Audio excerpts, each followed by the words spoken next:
आप सभी का स्वागत है अन्नपूर्णा क्लासेस में। आज हम यहाँ रामनिवास माथुरिया जो मैथ्स की बुक है आपकी, उसके पार्ट बी का सॉल्यूशन लेके आए हैं। सबसे पहले हम शुरुआत करते हैं परसेंटेज चैप्टर से। परसेंटेज चैप्टर तो लगभग सारे चैप्टर का हम पार्ट ए कर चुके हैं, तो पार्ट बी से आज हम स्टार्ट करते हैं। बहुत अच्छे क्वेश्चन है, जो ये सब वही क्वेश्चन है जो आपकी प्रीवियस ईयर किसी न किसी एग्जाम में आए हुए क्वेश्चन है। तो क्वेश्चन का लेवल अच्छा है, तो बने रहेगा। अगर आपने पार्ट ए का सॉल्यूशन कर रखा है और पार्ट बी भी आप कर लोगे तो लगभग आपके मैथ्स पूरी कवर हो जाएगी। तो बने रहिएगा अंत तक। अच्छी बुक है, अच्छे सॉल्यूशन है। तो देखो करते हैं इसको। Question number 1, percentage chapter. गांव पी की वर्तमान जनसंख्या गांव क्यू की वर्तमान जनसंख्या से 2.5 गुनी है। ठीक है, यदि 1 वर्ष बाद गांव क्यू की जनसंख्या 16,537 हो गई एवं वृद्धि की दर 15% रही, तो गांव पी की वर्तमान जनसंख्या क्या है। अब देखिए, गांव क्यू के बारे में हमारे को नॉलेज है, बता रखा है कि उसकी जनसंख्या कितनी है, 1 साल बाद कितनी हो गई, 16,537, और वृद्धि दर क्या थी, 15% रही। तो मतलब 115% की वैल्यू आपके पास क्या है यहाँ, 115% की वैल्यू आपको 16,537 दी हुई है। अगर मैं 100% की वैल्यू निकाल लूँ तो ये 1 साल पहले वाली गांव क्यू की जनसंख्या आ जाएगी। तो 100% की वैल्यू निकाल लेता हूँ। अगर 115% की वैल्यू 165 है, तो 100% की वैल्यू क्या हो जाएगी, 16,537 डिवाइड बाय 115 इंटू 100। ठीक है, अब इसको काट लीजिए एक बार। 5 से काटते हैं ये तो 20 बार कटेगा और ये 23 बार। देखो 23 को इससे हम काटते हैं, 7 बार कटेगा। कितनी बार, 7 बार जाएगा तो कितना आएगा, 161। 161 में से 165 में से 161 जाएगा, कितना बचेगा, 4। 4 और 3 फिर वापस कितनी बार जाएगा, 1 बार जाएगा।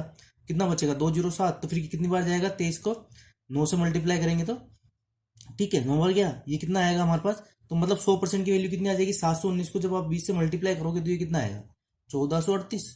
ठीक है, मतलब 14,380 आ गया आपके पास। ठीक है, अब एक चीज देखो, अगर 100% की मतलब गांव क्यू की जनसंख्या क्या थी 1 साल पहले, 14,380, और गांव पी की जनसंख्या कितनी थी, गांव क्यू की 2.5 गुनी। मतलब अब हमारे को पी की जनसंख्या निकालनी है तो इसका 2.5 गुना निकाल दो। क्यू की जनसंख्या कितनी थी, 14,380, और इसका 2.5 गुना निकाल दीजिए आप। ठीक है, इसका 2.5 गुना निकालेंगे तो हमारे पास गांव पी की जनसंख्या आ जाएगी। और जब आप इसको सोल्व करोगे, देखो कितना आएगा, ये 1438 और कितना 719, इसको जोड़ लीजिए। ये 2.5 की इसकी मल्टीपल के बराबर में आ जाएगा। तो 8 8 16 16 और 9 कितना हो जाएगा, 25 का 5 हासिल पर 2, ये कितना आ जाएगा, 7 और 2 9, 4 4 12, 12 और 7 19 का 9 हासिल पर 1, कितना आया, 39 95। Sorry sorry sorry sorry sorry, यहाँ 4 4 8 8 7 15 का 5 हासिल ऊपर 1। ठीक है, तो ये कितना आएगा, 35 95 0। ठीक है, और ये क्या हो जाएगा, आपका आंसर हो जाएगा। मतलब गांव पी की जनसंख्या कितनी थी आपके पास, 35,950। आगे चलते हैं। प्रिया अपने मासिक वेतन का 3/8 भाग खाद्यान्न पर एवं 28% आभूषण पर और शेष भाग पर म्यूचुअल फंड एवं स्टॉक में 7:5 के अनुपात में निवेश करती है। यदि म्यूचुअल फंड में उसका निवेश 23,184 रुपये हो तो प्रिया की मासिक आय ज्ञात करो। अब देखिए वो क्या कह रही है कि प्रिया अपने मासिक वेतन का 3/8 भाग खाद्यान्न पर। देखो 3/8 कितना होता है, हम जानते हैं 1/8 कितना होता है हमारे पास, 12.5%।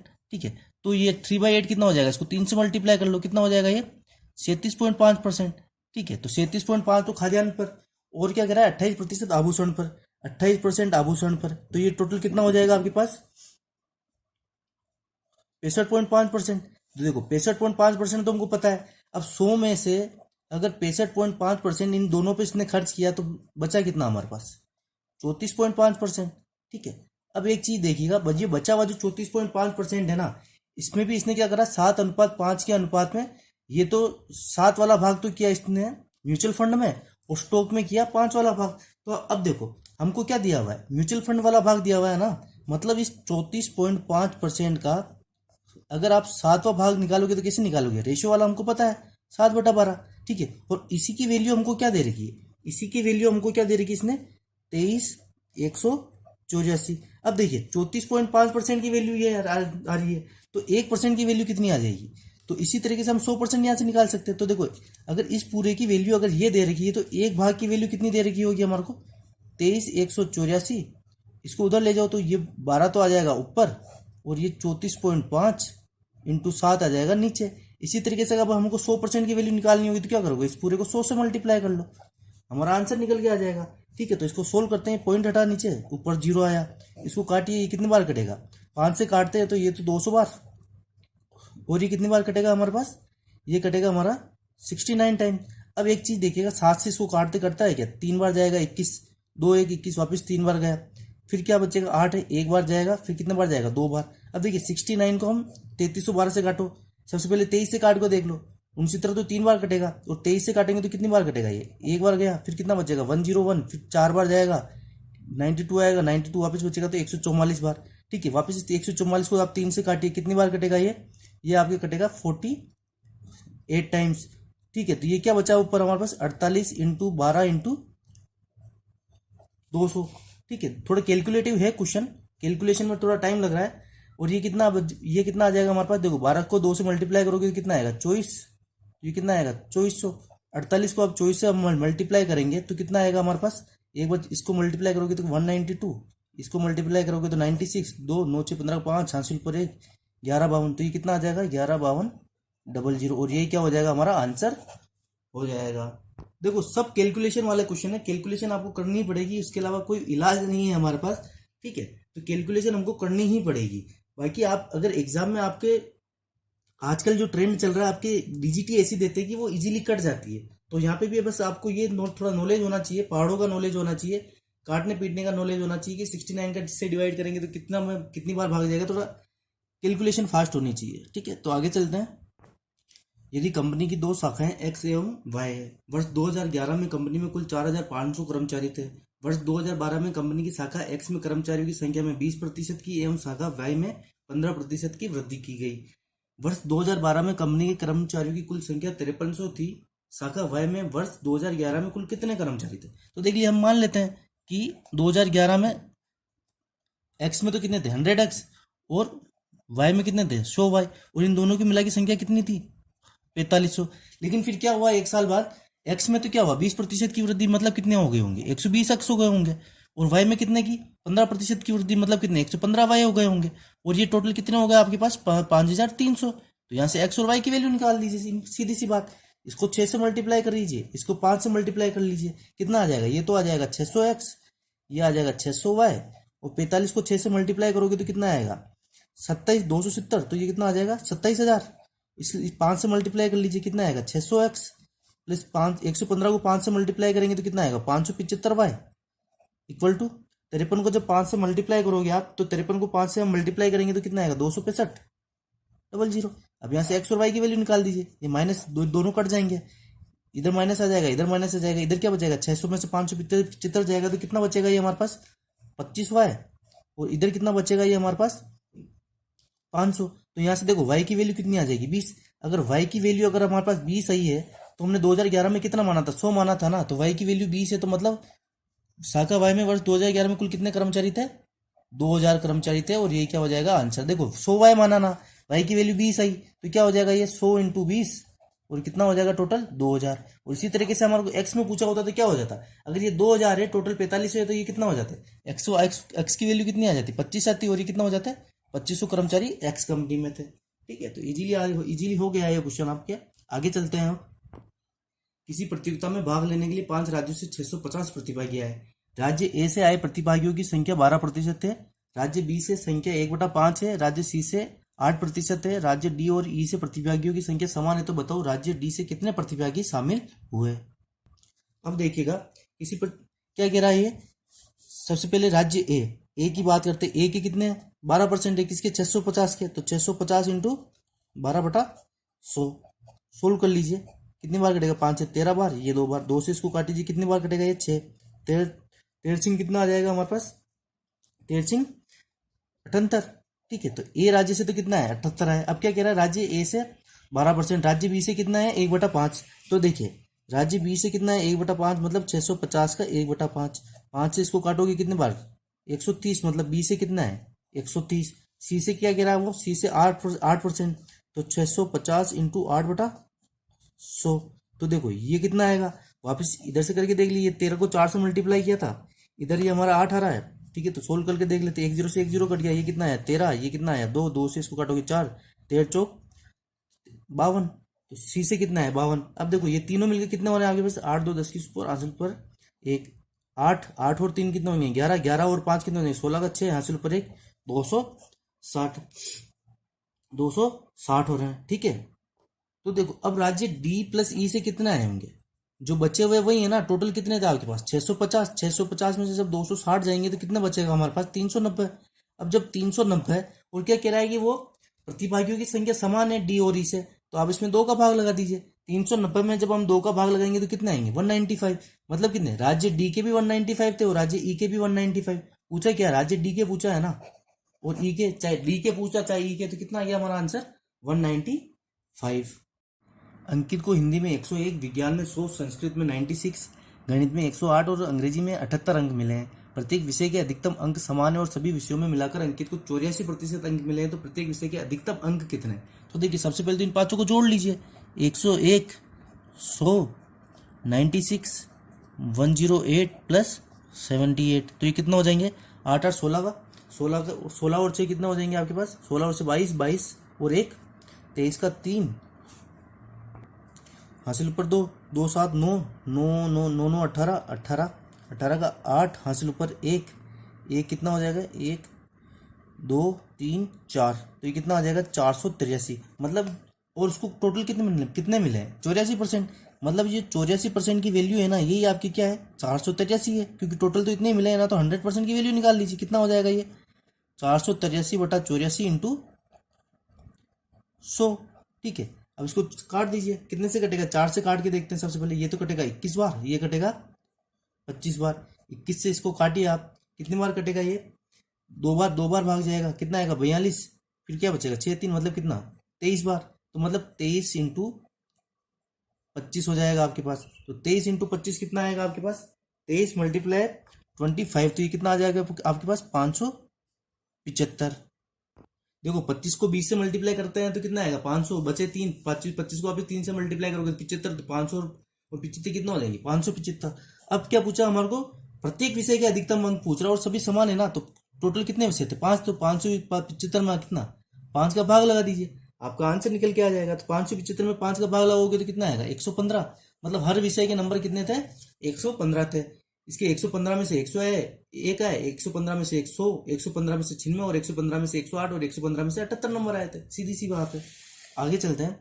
मुकेश ने विज्ञान में संस्कृत का 1/2 गुना अंक अर्जित किया एवं सामाजिक विज्ञान में उसने विज्ञान से 20 अंक अधिक अर्जित किए। यदि उसने दिए गए 3 विषयों के कुल परिणाम 600 में से इन 3 विषयों में 85.5% अंक पाए तो उसने सामाजिक विज्ञान में कितना अंक पाया था। देखिएगा आप इसको, अब देखिएगा हम मान लेते हैं सबसे पहले, तो मान लीजिए संस्कृत में कितने नंबर लिए होंगे 10x लिए होंगे, तो विज्ञान में कितना है इसका 1.2 गुना, मतलब कितना 12x। ठीक है, इसी तरीके से क्या कह रहा है, सामाजिक विज्ञान में उसने विज्ञान से 20% अंक प्राप्त किए, मतलब कितने, विज्ञान में 12x आए थे तो इसमें सामाजिक विज्ञान में कितने आएंगे 12x प्लस 20।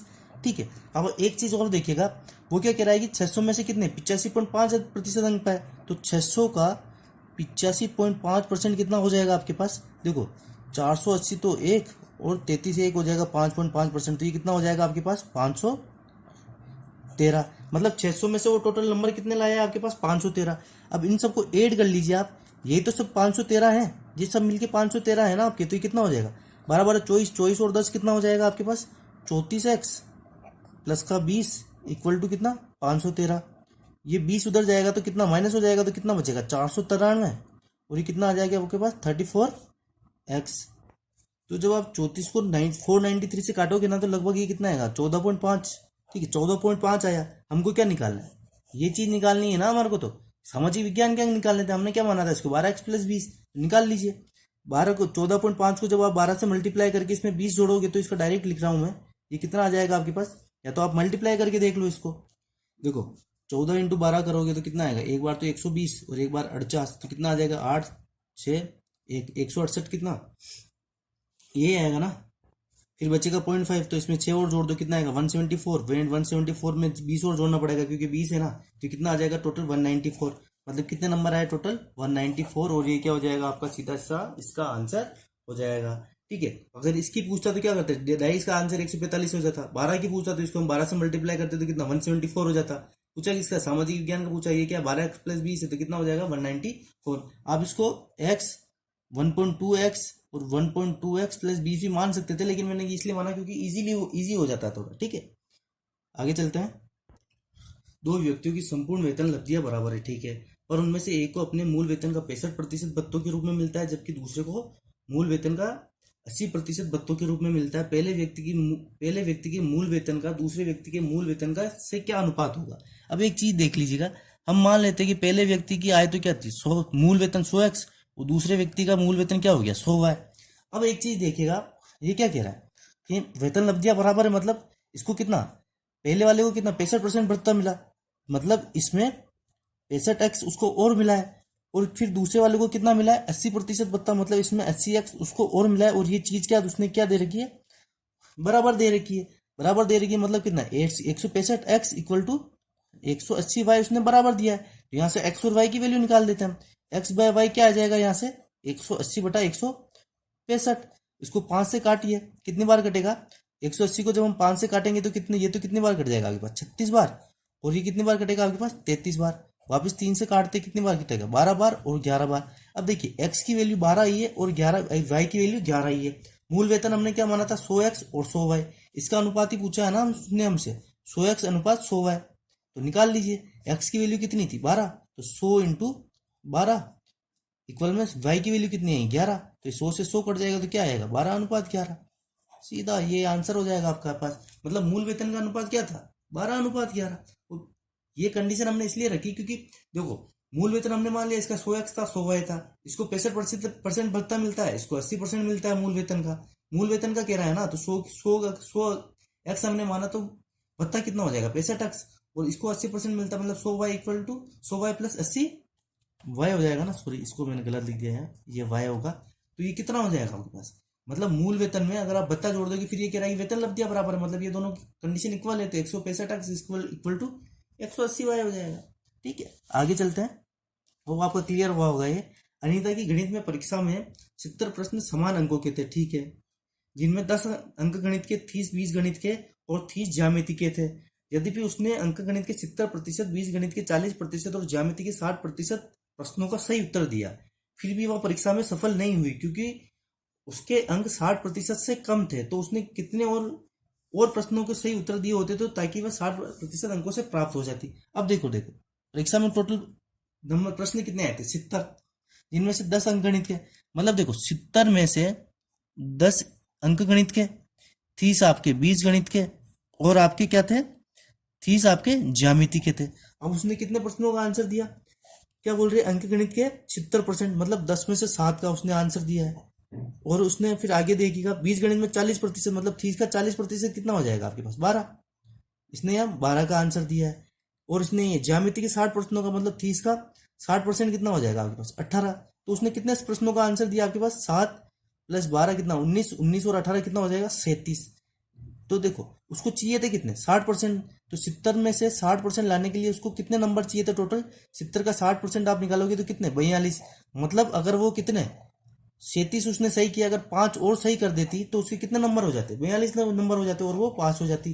तो मतलब कितने और प्रश्नों को उसको सही करना था 5 और प्रश्नों को उसको सही करना था, ये आपका आंसर हो जाएगा।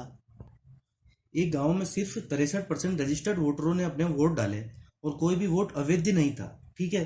सिर्फ 2 उम्मीदवार चुनाव लड़े और उनमें के द्वारा पाए गए वोटों का अनुपात क्रमशः 4:5 था। मतलब देखिए 100 वोट हम मान लेते हैं, 100 में से वोट कितने पड़े केवल 63 ही पड़े ना, और इस 63 में से भी 4:5 के अनुपात में पड़े, मतलब हारने वाले को 4 मिले होंगे और जीतने वाले को कितने मिले होंगे 5 मिले होंगे। अब देखो 63 को जब आप 4:5 के अनुपात में डिवाइड करोगे तो कितना आ जाएगा आपके पास, एक की वैल्यू कितनी आएगी आपके पास, एक की वैल्यू आएगी आपके पास 7, तो 7 चौक 28 और 7 पंजे 35, मतलब हारने वाले को तो 28 वोट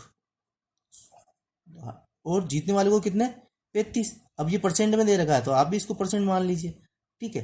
अब वो क्या कह रहा है यहाँ, जीते गए उम्मीदवार को 1120 वोट मिले, मतलब 35% की वैल्यू क्या दे रखी है आपको उसने, जीतने वाले को तो 35% ही मिले ना, तो कितना 35 वोट मिले, तो 35% की वैल्यू कितनी दे रखी उसने 1120।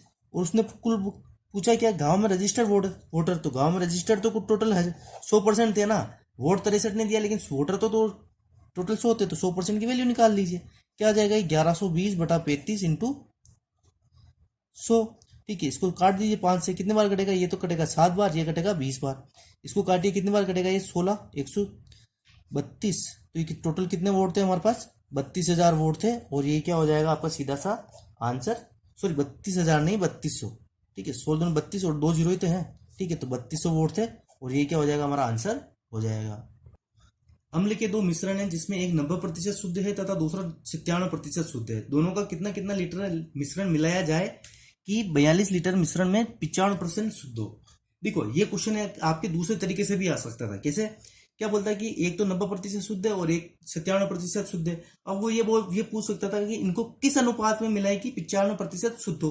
तो यहाँ हमारे को पहले अनुपात तो निकालना ही पड़ेगा, लेकिन मतलब ये क्वेश्चन वो भी आपके सोल्व हो रहा है। इसको देखो एलिगेशन मेथड से सोल्व करो। एक तो कितना 90% शुद्ध है और एक 97% शुद्ध है। हमको चाहिए कितना 95% शुद्ध, तो 95% को यहाँ लिखो। अब ये एरो का निशान यहाँ मतलब बनाओ। 97 और 95 का डिफरेंस कितना आएगा आपके पास 2, और 90 और 95 का डिफरेंस कितना आएगा आपके पास 5। मतलब कितना 90% शुद्ध और 97% शुद्ध को किस अनुपात में मिलाएगी, 95% शुद्ध मिलेगा। तो मतलब ये वाला जो है ना 90%, इसको तो इसके 2 हिस्से और 97% वाले भाग के 5 हिस्से, मतलब किस अनुपात में मिलाया, 2:5 में मिलाना पड़ेगा। अब देखो यहाँ क्या कह रहा है कि 42 लीटर मिश्रण। अब एक चीज बताओ, 42 लीटर मिश्रण है तो 42 लीटर मिश्रण में आप पता कर लीजिए कि किसको किसके अनुपात में मिलाया। तो 2:5 दे रखा है, तो 42 का दूसरा हिस्सा तो कितना हो जाएगा आपके पास 12, और 5 वाला हिस्सा कितना हो जाएगा 42 × 5/7 की कितना हो जाएगा 30। मतलब ये वाला हिस्सा तो कितना था आपके पास 12 kg, सॉरी 12 लीटर, और ये वाला हिस्सा कितना आपका 30 लीटर। ठीक है, मतलब 90% शुद्ध वाला तो 12 लीटर मिलाया और 97% शुद्ध वाला 30 लीटर मिलाया, और इन दोनों मिला के हमारे को क्या हुआ 95% शुद्ध मिल गया।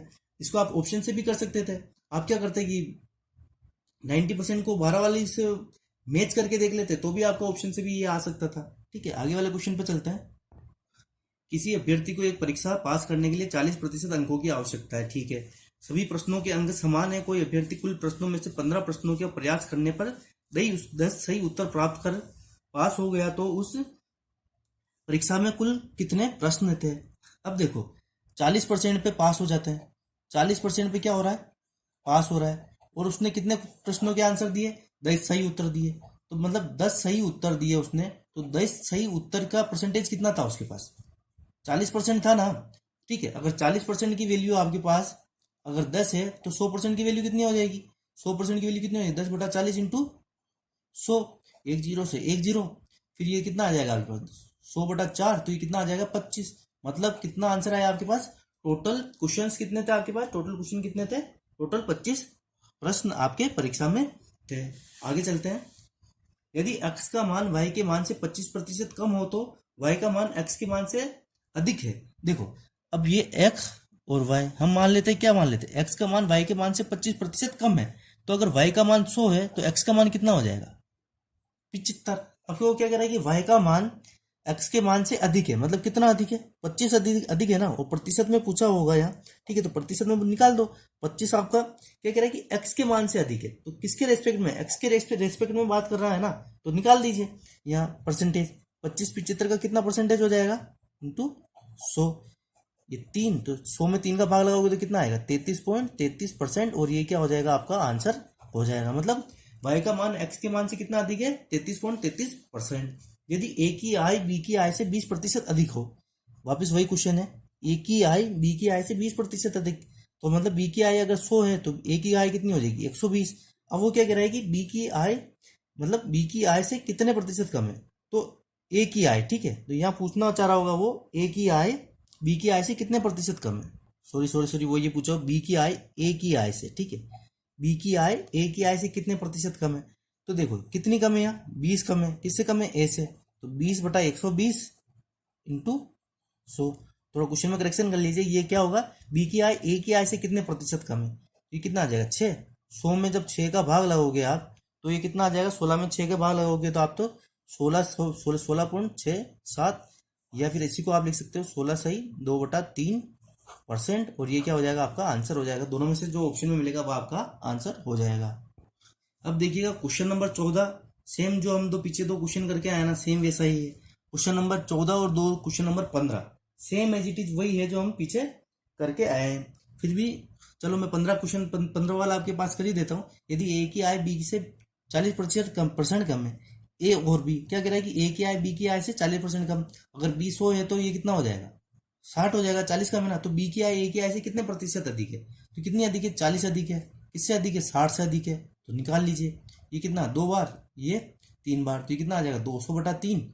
और ये क्या आंसर आ जाएगा आपके पास, 66, 66 से 2/3%, और आंसर हो जाएगा। या फिर आप इसको ये भी लिख सकते हो, 66%। ठीक है, अगले क्वेश्चन पर चलते हैं। खाना पकाने के तेल की कीमत में 25% की वृद्धि की गई। ठीक है, कोई परिवार खाने के तेल की खपत में कितने प्रतिशत की कमी करेगी, इसका मद में कोई व्यय न बढ़े। अब देखो, इस क्वेश्चन को मैंने जब पार्ट ए में करवाया था ना, तो बेसिक से भी करवाया था और ट्रिक से भी करवाया था। तो ट्रिक तो क्या थी हमारे पास, direct R/100 plus minus R/100। तो क्या होगा, वृद्धि है तो ये क्या, नीचे तो क्या आ जाएगा, 100 + 25, तो ये कितना आ जाएगा, 125 इंटू 100, तो कितना आ जाएगा, 5 बार कटेगा। इसको काटोगे तो कितना, सीधा सा ये 20% इसका आंसर आ जाएगा। अब इसी को अगर आप बेसिक से करना चाहते हैं, तो इसी को हम बेसिक से कैसे करते हैं, देखो मान लीजिए कि तेल की कीमत में 100 × 100 टोटल ये 10,000 आपके होता है। कैसे होता है, देखो ये मूल्य, ये यहाँ खर्च, मूल्य इंटू खर्च इक्वल टू कुल, सॉरी, मूल्य इंटू खपत इक्वल टू क्या होता है आपके पास, कुल खर्च होता। अब वो क्या कह रहा है कि कीमत में 25% की वृद्धि, मतलब 100 की जगह ये तो कितना हो गया, 125। अब देखो, अगर ये वाली वैल्यू हमको सेम ही रखनी, इसमें तो हमको कोई चेंज लाना ही नहीं है ना।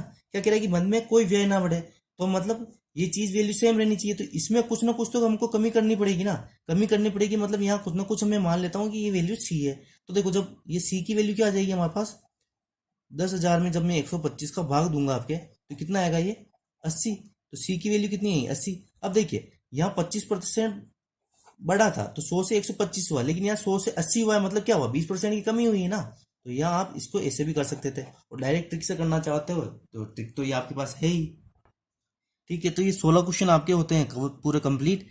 17वें क्वेश्चन से हम अगले वीडियो में लाएंगे। ये वीडियो आपको कैसा लगा, और ये सीरीज हम अब कंटिन्यू रखेंगे, तो जितने भी आपके टॉपिक बचे हैं पार्ट बी वाले, वो सब कंप्लीट करा दिए जाएंगे आपके, जो भी नियरेस्ट जो भी एग्जाम आने वाला है उससे पहले पहले। ठीक है, तो मिलते हैं फिर नेक्स्ट वीडियो में, तब तक के लिए धन्यवाद।